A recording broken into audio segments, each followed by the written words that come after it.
England, a country like no other. The home of London, one of the world's most exciting metropoles, as well as breathtaking beauty in its natural countryside. As a tourist, there's much to see and do, and for those who call England home, know its eclectic characteristics and bold uniqueness. Suffice to say that the brewing history of England is one of the strongest and most profound in the world. When one thinks of 21st century English culture, a great portion of the nation's fabric seems to be woven so beautifully by its historic love of beer. Don't believe us? Think we're stereotyping? Well, potentially, as we're more than conscious in the fact that many Englishmen and Englishwomen don't like beer at all, and would much rather indulge themselves in a tranquil cup of tea as opposed to any beverage containing alcohol. Even in this nation of dedicated tea drinkers, it becomes clear that beer is not far behind in terms of its place on English tables.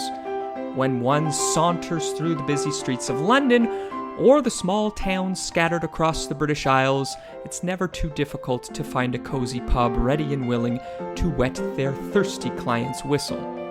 In 2019, the country consumed over 47 million hectoliters of beer. For perspective, this could fill close to 1,900 Olympic-sized swimming pools. The English like their beer. If you've been doing something and doing it quite well for such a long time, why stop when you're ahead? So when did the English start their love affair with their frothy companion? To answer this, we must go back in time.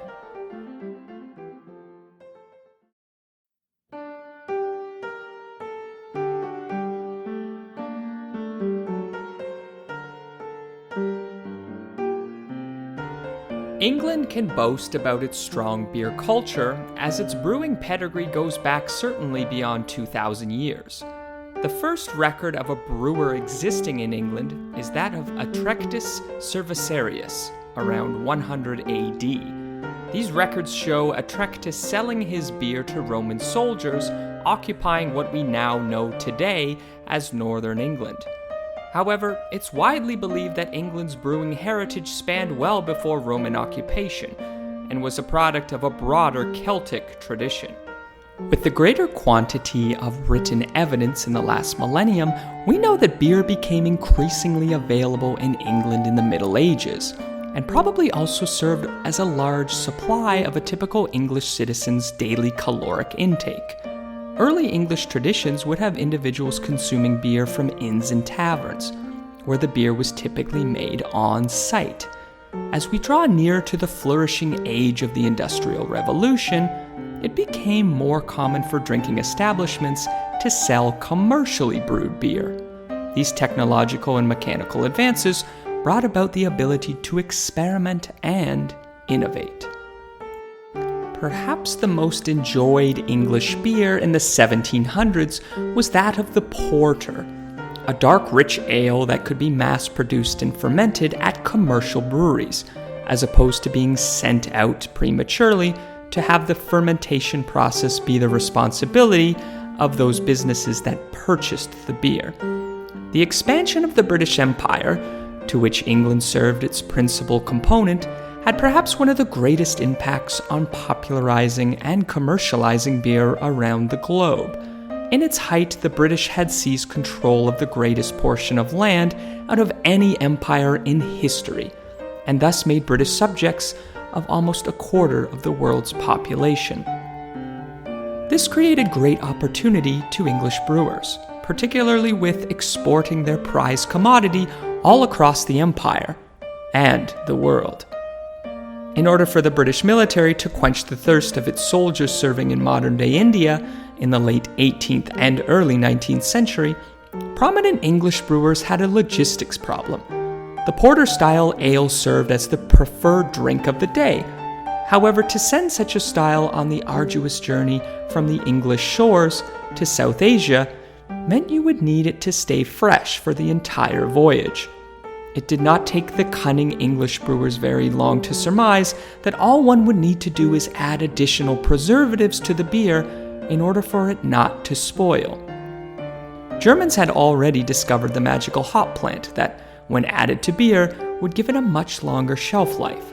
The English put a healthy supply of hops into their ale to keep the beer nice and fresh, and thus birthed the revitalized craft beer style that we know and love today, the India Pale Ale, or IPA for short.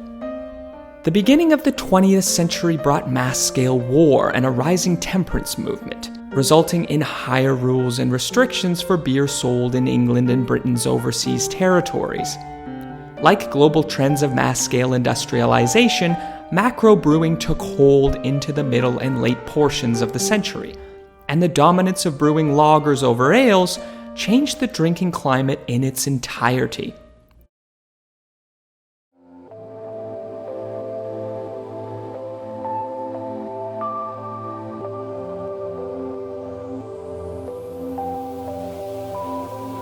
But what about in modern times? What's England's current relationship with beer? What type of beer do the English drink today, and what are you likely to find on a trip around Old Blighty? Well, it may not surprise you to find out that the macro breweries still rule the roost, as the most popular beer brands across England include Guinness, Stella Artois, Heineken, and Budweiser. On top of this, the deep traditions of the English pub are having to adapt slightly to the burgeoning number of craft breweries popping up all over England. Similar to the North American craft beer explosion, one can find this ever-growing interest for English beer consumers to go back to their roots, as it were, to imbibe in assortments of ales that were made in the location to which they frequent. Let's party like it's $13.99. With its strong brewing traditions and its openness to contemporary trends and experimentation, England is such a unique country to explore in terms of its craft beer culture.